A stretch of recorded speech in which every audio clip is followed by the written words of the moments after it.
and that for some reason or another, there was never any documentation about this conference that was released.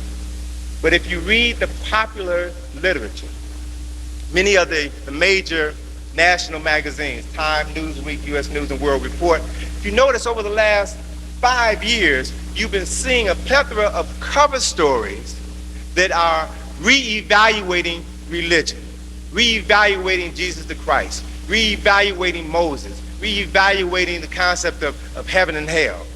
There's this conversation that is going on behind closed doors that is now slowly being introduced to the general public.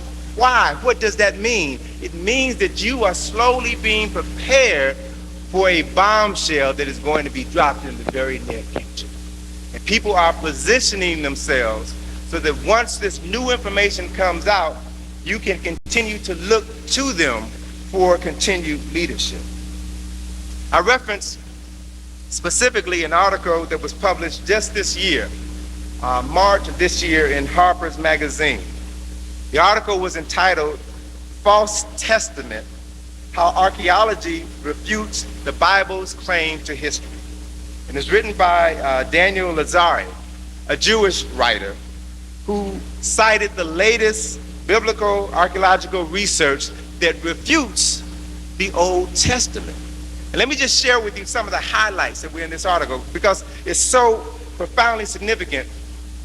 It's significant because of the fact that it hasn't been talked about in the general community, but others are beginning to talk about it more openly. Some of the points that he raised in this article is that Israelites who are now thought to have been an indigenous culture that developed west of the Jordan River around 1200 BCE.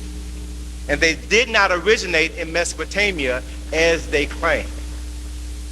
There is no archaeological evidence to support the fact that they immigrated to that area called Palestine from elsewhere. Another important point, and this one hits right at the heart of the matter, that Abraham, Isaac, and Jacob and other tribal founders depicted in the book of Genesis, and this is his quote, a direct quote, were no more real than the gods of Greece or Norse mythology. That they were not real personalities. These are Jews telling their story to the world. They also said that Moses never existed. I want you to understand this. They are saying that Moses never existed, and that the Israeli flight from Egypt never occurred.